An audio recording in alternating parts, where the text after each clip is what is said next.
Hey guys, today I'm hanging out with Josefa in his 2015 Lamborghini Aventador, and we're going to talk about the worst parts of owning a Lamborghini Aventador. So you've had this car for a bit now, so I think you've got enough of a understanding of it. I got a decent sense of the car. Yeah. It's a fun car, but if you have to make a few complaints, sure, let's There make is it. no perfect car. There's no perfect car So out there, everything will right? have, no matter how petty, you will be able to find something. Right. I'm suspecting there'll be a lot of hate in the comments. Yeah, of course. People are going to rip me apart. They're going to be like, douchebag, what the hell is he complaining about? But, I mean, hey, it's YouTube. We want to make a fun video. Okay. So, what is the first one? Because I've got a couple. Okay. I think the biggest one is transmission. You want to talk about well, that yeah, first? transmission is big. I mean, it's not a dual clutch transmission, so it's harder to drive. It just, like I said, it jerks a lot.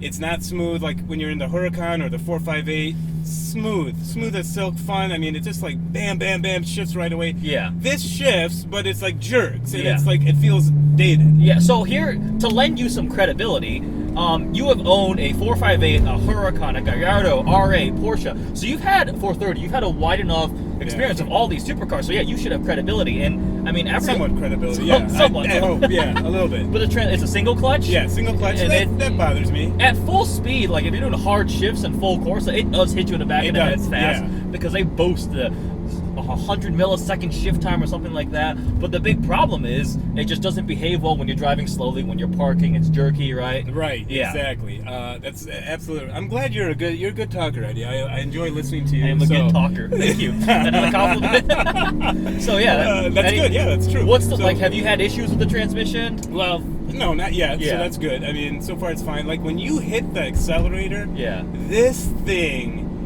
I mean, I haven't done it a lot. I just did it recently. Yeah. This thing just jumps, and I hate our roads. Good. Okay, so yeah, this thing it's a rocket ship. So the speed this thing has, the V12, is amazing. Even a single clutch. I mean, it just throws you at the back of your seat, and you're like, none of the other cars that I had did that. So not even the Huracan. Not even the Huracan. You think it's more visceral than the Huracan? Yeah, yeah, definitely more visceral. So that's kind of cool. But the transmission, you just feel it's dated. So that's one thing. What's your next one? Okay, next one. We've discussed this in the past video. I'm just gonna gloss over it really quick. Is MPGs suck? I'm getting 5 miles per gallon, and people are going to be like, hey, you douchebag, why are you complaining about fuel economy in an Aventador? Well, like I said, I got to complain about something, so the fuel is going to be one of them. One of the comments in the last video, because you said, I'm value-oriented. That's why he's concerned with fuel economy. Somebody goes, value-oriented? That just means you're cheap. You're a cheap bastard. You could say, but it's an oxymoron, because usually cheap people do not buy Aventadors. Yeah, you're defying the trend. Depreciating asset, so nobody wants a depreciating asset, all right? But, I mean, so fuel economy, obviously it's bad. You have a 6.5 liter, 700 horsepower V12. Right. But to make some, this car has stop-start, engine stop-start, and it has cylinder deactivation. They offered that on the newer Aventador. So, we were in downtown Birmingham one day, came to a stop, and the engine just turned off when you're in Strata mode. And I was like, you're like shocked. Yeah, you're like, wait, what the heck? I know. So, I mean, I guess they try. But, it's definitely... Yeah, they try because they know it's an issue. They know it's a problem because even if you're going on a long trip, I mean, you gotta always, figure out where the gas station is. Yeah, see, here, the way I've always thought about it is, obviously we can afford a 6-figure supercar. Yeah, right. It's not really the money. It's not the money. It's the inconvenience because you go 200 miles, 250 miles, you're always at the gas station. Yeah, you're always at the gas station. Even with a 25-gallon tank. Right, right. So people are probably like, shut the F up, but he has complained so much about the fuel economy on his Aventador that... Hey, not so much, but it's annoying. Like you said, it's annoying. Okay, so I don't want to beat a dead horse, so that's done. What else? The visibility? Visibility is really bad, yeah. So as you know, in Michigan, tons of potholes everywhere, especially right now, and it's really hard to see them. They just pop out, and you can't see them. Very hard to see them in this car. They just come out at the last second. Yeah, and it's super wide. Parking it, you got to be really careful. Yep. You pretty much can't see anything out the back window. You cannot see anything out the window, right? So it's especially, I mean, the Huracan is way better. You could daily drive a Huracan. You pretty much did for a while. Right. Yeah, and the visibility is good in that car. So, I mean, it's just generally harder to drive and get around. You have to be super careful with it. That's true. Are we allowed to say dicks on camera? Sure. What? Yeah. Sure. Why are you talking about dicks on camera? Okay, so the reason I'm talking about dicks is this is a dick magnet. So a lot of yes. people like think about cars. They're like, oh, a car like that, you could probably get any girl you want. Yeah. Tons of girls are gonna. That never happens. What you do get are a lot of teenage boys. Yes. Who just love the car and Yeah. they just flock to the car and they want, you know, guys ask you a ton of questions. Yeah. So I mean, I guess if you're gay, that's a good thing. You know, if you're gay, that's a good thing. But if you're not, Isn't that why you bought the car? right. It's almost as bad as a GTR. Yeah. Right, that's what I hear. It's But it almost is. as I bad as a talked to some. Earlier this morning, I texted my friend Jeff. They have a coupe and an SV, and I was like, "What are the worst parts about owning a Lamborghini Aventador?" And he goes, "It exclusively attracts teenage boys and like guys and That's dude right. magnet." That's right. Yeah. Yeah, It's a dude magnet. You know, Okay. so that happens. Okay. The other thing, this is a little like in the back of your head when you park the car and you take off, you leave. You know, you hope nothing happens to the car, like no one damages it or something like that. So what's happened?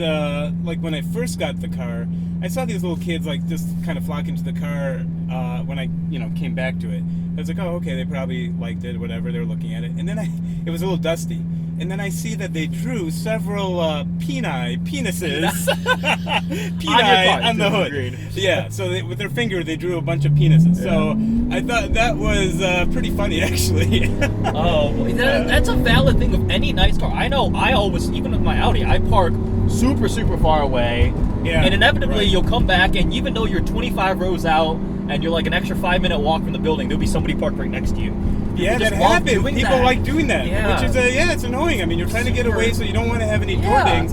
And people love parking next to an expensive car. And right? I hate people who think it's okay to touch your car. Yeah, you're like, oh god. So I mean, that stuff happens. Yeah, it happens a lot. But when I was in California, we were at Pebble Beach. There was a 918 parked. It looked like the guy had been driving it hard. It was super dusty, and somebody had wrote on the wing, "Wash me." It's like, don't touch a 918. It's not your car. I hate that so much. I know people do that. That's like a general just supercar ownership type of thing. Right? Yeah, that's true. So that's the other thing. Other than that, what else is the bad part of owning an Aventador? Okay, the bad part is paying for it. It sucks paying for it. All that money goes right into this car. And it's a depreciating asset. Okay. And, why'd you buy it? You know, I don't think that cannot fit under our title of the worst parts of owning a Lamborghini Aventador. Well, you have to pay for it to own it. That's not valid. I guess, but I'm just throwing it out there. Paying for it sucks. Oh yeah, he's sad about having to. You lose that money. I feel so bad. Depreciating asset. I feel so bad. Yeah. For So no. Something to ponder. What else? What else is the bad part? The worst parts of owning a Lamborghini Aventador? Yeah, man. I think we covered it. It's hard to see. The other thing. Okay, the MSRP is like decent high on this, like whatever, 400,000, right? Yeah. Brand new, 450 or whatever. Yeah. What is weird about this? It has the antiquated Audi audio system from it's a 2015 car, but it's like from 2010 or 2009. I don't know. It seems really old. It doesn't stream music off your phone, which is really odd that a car this expensive. Correct. They couldn't update the tech to accommodate streaming of a music. Yeah. I thought that was kind of so ridiculous. This platform launched, 5-6 years ago, and at that point they used Audi's MMI system. This is Audi's MMI. It looks exactly the same as the old one, but they never updated it. So, if you know, Nick's S4 that we're just looking at outside has this gen of MMI. Mine has a B8.5 as a newer gen. So I have Bluetooth streaming, blah, blah, blah. But it's crazy how my car is actually a year older than this car, and I have the more updated. So Lamborghini just did it. They did it on the S. The S has the new system now. Shit. Damn, dude. I told you, the roads are horrible. This is the stuff I do for you. I take this damn car out and you see a YouTube video, and then I hit a pothole. Damn it! I better not get a flat tire on this. You pay me the flat tire and the bent rim, all right? Watch out for the potholes! I can't! They come out of nowhere. Oh, yes. Shit!